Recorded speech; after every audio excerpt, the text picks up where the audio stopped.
Chhattisgarh Chief Minister Vishnu Dev Sai on Tuesday applauded the security forces for fighting against Naxalism within the last 2 years under the administration of the BJP government. After 12 Naxals surrendered and laid down their weapons before the security forces in Rajnandgaon to join the mainstream. He further reiterated the deadline announced by Prime Minister Modi and Home Minister Shah to eradicate Naxalism by the end of March next year.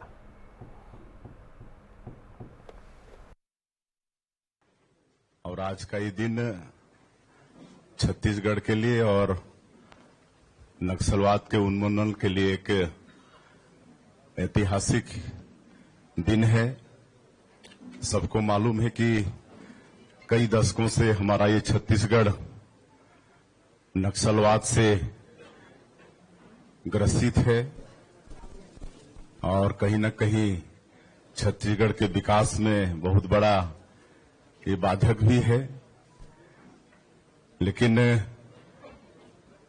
वैसे तो नक्सलवाद के खिलाफ में पहले भी लड़ाई लड़ी जा चुकी है, लेकिन अभी 13 दिसंबर को हमारी सरकार के 2 वर्ष पूरे होने वाले हैं और इन 2 वर्षों में हमारे छत्तीसगढ़ के अंदर हमारे यहाँ के जवानों ने बहुत बहादुरी के साथ हमारे अधिकारियों के मार्गदर्शन में नक्सलवाद के खिलाफ में लड़ाई लड़ी है और डबल इंजन की सरकार है, उसका भी लाभ मिल रहा है।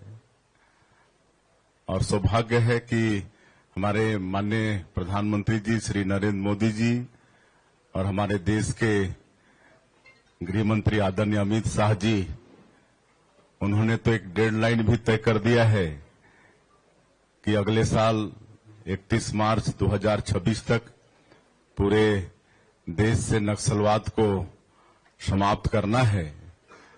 और हमारे जवान बहुत बहादुरी के साथ लड़ाई लड़ रहे हैं नक्सलवाद के खिलाफ में, लगातार सफलताएं मिल रही हैं और हम समझते हैं कि एक तरह से नक्सलवाद समाप्ति की ओर है। नक्सलवाद की कमर टूट गई है, अंतिम सांसें ले रहा है और आज का ये दिन बड़ा ऐतिहासिक दिन है कि आज हमारे प्रदेश के डीजीपी श्री अरुण देव गौतम, एडीजी नक्सल ऑपरेशन विवेकानंद जी, अभिषेक सांडिल आईजी और आईटीबीपी के अनवर इलाही के समक्ष जो एमसीसी जोन का सीसी मेंबर रामधेर अपने साथियों के साथ आज पुनर्वास कर रहा है। हिंसा और गोलीबारी की भाषा को छोड़ के विकास की मुखधारा से ये जुड़ रहे हैं और ये जानकारी देने के लिए आज हम लोग यहाँ पर आए हैं। रामधेर 1,05,00,000 का इनामी है। उसी तरह से उसके साथ चंदू उर्फ नरेश, अनीता उर्फ ललिता, प्रेम उर्फ उमराव, जानकी उर्फ प्रेमा, राम सिंह उर्फ संपत, सुकेश उर्फ रंगा, शीला उर्फ बैसंती, लक्ष्मी उर्फ मनीता, योगिता उर्फ लच्छी, सागर उर्फ रेनू, कविता उर्फ मासे। और भी इनके नाम है लेकिन मैं एक बता रहा हूं।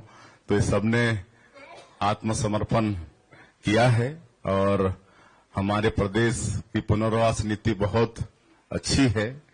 हमारे आदरणीय गृह मंत्री जी कई प्रदेशों में भ्रमण किए अधिकारियों के साथ और वहां की पुनर्वास नीति का अध्ययन करके एक अच्छी पुनर्वास नीति यहां पर हम लोग बनाए हैं और उसी का परिणाम है कि आज 2 वर्षों में मतलब 4,000 से ज्यादा आत्मसमर्पण और गिरफ्तार जिनका हुआ है, ऐसे माओवादियों की संख्या है और हमारे जवानों ने मजबूती के साथ लड़ाई लड़ी है। तो 500 से ज्यादा माओवाद न्यूट्रलाइज भी हुए हैं और हमारी जो नई पुनर्वास नीति है उसमें कई अच्छे प्रावधान किए गए हैं। एक तो जो आत्मसमर्पित नक्सली हैं उनके लिए हम लोग अलग से 15,000 प्रधानमंत्री आवास उसकी स्वीकृति कराए हैं और उसका भी